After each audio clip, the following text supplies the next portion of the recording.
how practically does it work? We take out the top leadership. We've taken out 40 to 200 people at the top, reportedly so far. Yesterday, the report was 40 and then 200, including possibly 100 civilians. Now I'm sure it's much larger. But President Trump says, you haven't seen anything yet. We're about to go back with our biggest assault on Iran. So we'll see where that goes. But how does it work? Because you've got the IRGC throughout the country who are armed and vicious, notoriously vicious, who literally were shooting protesters in the head a couple of weeks ago. And what President Trump is saying is, hopefully they'll put down their arms and join with their fellow Iranian patriots. That doesn't sound like a plan. So how do we actually get those guys to work with the freedom-loving Iranian people for actual regime change in Iran? Well, one is, it is a plan, Megyn. The thing is that could be the plan. Everybody wants to sit there and say that the plan has to go all the way through completion of the Iranian people taking back their country. One is the United States has never been good about changing dictatorships. We've failed at it so many times, whether it be through direct military action or through the CIA. What has to happen is it has to come from the people within Iran. And they're the ones that have to decide if they're going to take their country back. What we have to look at is, how do we protect America, our soldiers, our allies that are in the region? And we have to do that by eliminating their capability of bringing offensive action to us. And that's really what this is about right now, is eliminating their ability to do that to us and holding us hostage to a nuclear weapon. We were told by this administration that the nuclear facilities and capabilities were obliterated. That's Trump's word in June. Mm-hmm. So it's very hard to believe that they were anywhere close to meaningfully rebuilding that 8 months later. And indeed, we heard yesterday that the intel, as briefed to the Gang of Eight, did not suggest they were anywhere near that, nor were they anywhere near short of a decade of getting ballistic missiles that could reach the continental United States. So there was no imminent threat. That's really what many of us are hung up on. Like, it's be one thing if we really did have intel that they were about to launch something massive against us, but it seems to me they were doing the stuff that Iran's been doing for decades, which is saber rattling and dreaming about one day having a nuke. Well, if you look in immediately after we destroyed their capabilities, or the capabilities that they had, there was a onslaught of Chinese moving into and bringing in more technology for them to utilize. And we define the threat, and everybody keeps talking about the threat being an ICBM, because we're sold on this idea that that's a big threat. We got to look at Russia, or not Russia, but Korea. North Korea has ICBMs. But do we worry about them? Why don't we worry about them as much as we do about Iran? And it's because they have a more stable and not such a radical environment. They are looking at protecting themselves and using it as a deterrent. Iran has always said that if they have the ability to build any type of nuclear device, and that's what it's got to be looked at, is the threat is the device, and it doesn't necessarily mean the delivery is just a different item, how that's delivered.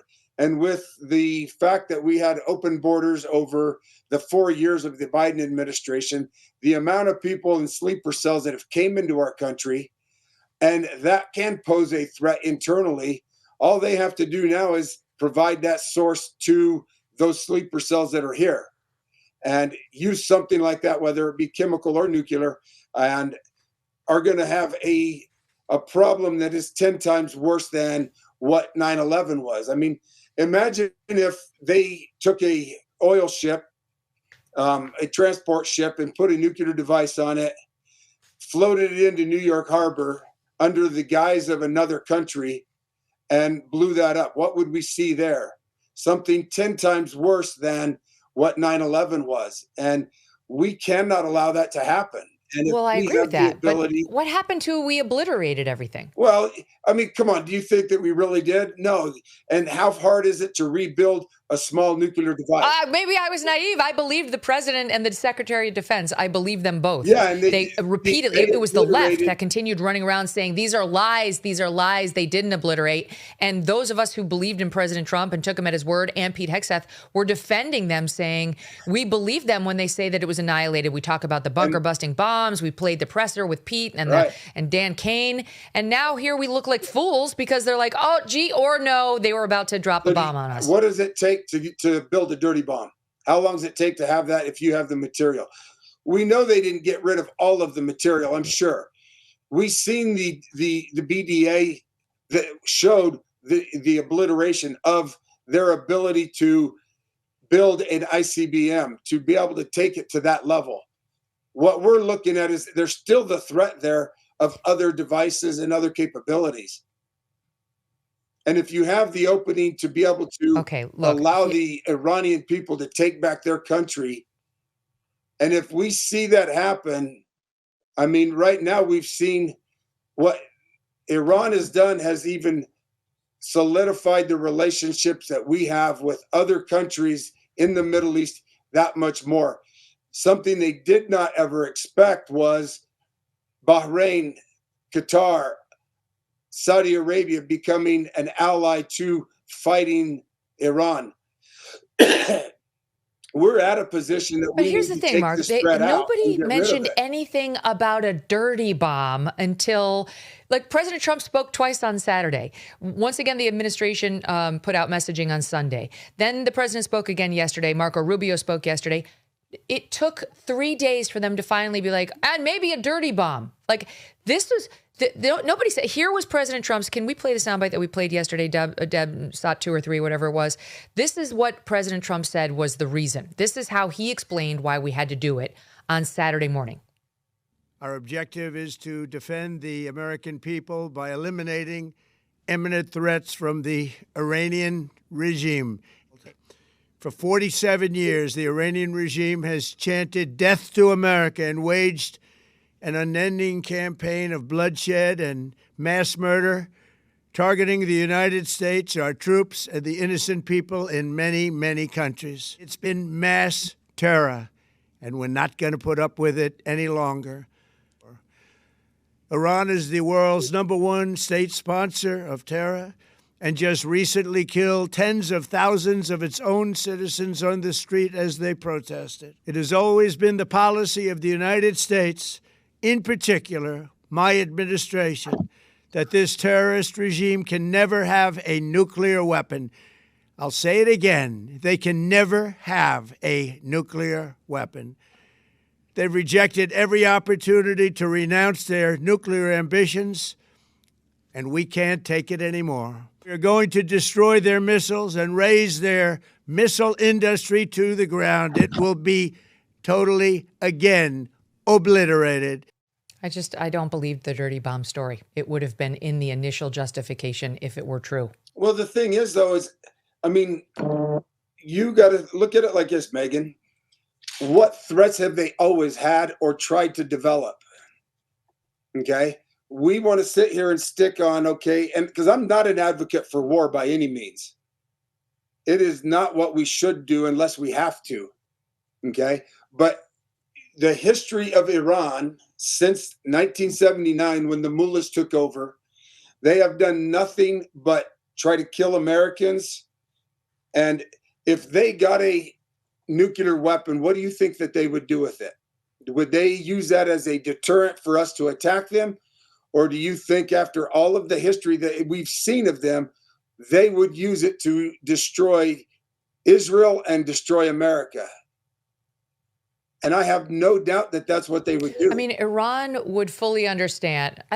I think Iran would understand that any sort of attack on the United States of America involving nuclear would be certain annihilation. I mean, they're not dumb. They would understand that it would be annihilation for them and all of their people. So that I do have doubts about whether Iran would actually use it. And what Steve Witkoff is saying today, the negotiator for President Trump on this, is that, well, let me just finish. He's saying that they told them on the first day of the meetings, he and Jared were told by them that they still have enough enriched uranium to make 11 nuclear bombs. He said that's how they opened, that they still have enough to make 11. So if they had enough to make 11, why didn't they make the 11 and drop bombs on us if they were prepared to nuke us? I mean, I just think, like, so what is your idea? If Iran were prepared to do that and was going to do that, if it got a bomb, it would have done it. What is your idea of nuke us? Nuke us is an ICBM. That's what everybody talks about. That's the big thing that you're thinking of. Okay. 2 is show me where any terrorist is worried about dying. The mullahs don't care about their people. They, as you've said, they've killed over 10,000 of them just in the last few months because of them rioting. They don't care if they sacrifice all of their people. What they do care about is destroying America. I mean, it is paramount to what hate happens to a person and how it takes somebody from having common sense to not being able to go to every extent possible to blow something up.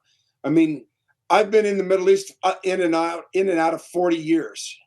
I've seen kids wear a suicide vest to go blow up a Marine or a facility. How do you get somebody where there is any sense that they would utilize what we think of from our Judeo-Christian principles, our morality? We can't put that on them, because they will not listen to it. It's not common to them to have that. They're willing to sacrifice everything for the destruction of America, because what do they do if they die? They go to heaven and they get 72 virgins and they live in paradise. I mean, if I can promise you that, what would you not do? Think about this. In 2006, $20,000 equaled roughly 33 ounces of gold at spot price. Okay, $20,000 got you 33 ounces. At today's prices, those 33 ounces would be worth about $165,000. That would have been a very good investment. And that's why so many smart Americans do diversify a portion of their savings into precious metals. They're thinking about what's going to happen in the next 20 years. And it's also why you should consider buying gold from Birch Gold Group. For thousands of years, gold has been a store of wealth. And today, it is a crucial part of any balanced strategy. Even better, Birch Gold can help you convert an existing IRA or 401k into a tax-sheltered retirement account in gold. All you have to do is text MK to the number 989898, and that will give you a free info kit on gold. There's no obligation. It's just useful information from which you can make a decision.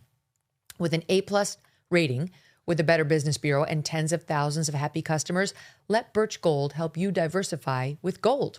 Now that's peace of mind. Again, text MK to 989898 today. Thanks so much for watching. If you like what you just saw, hit the subscribe button for more clips and full episodes.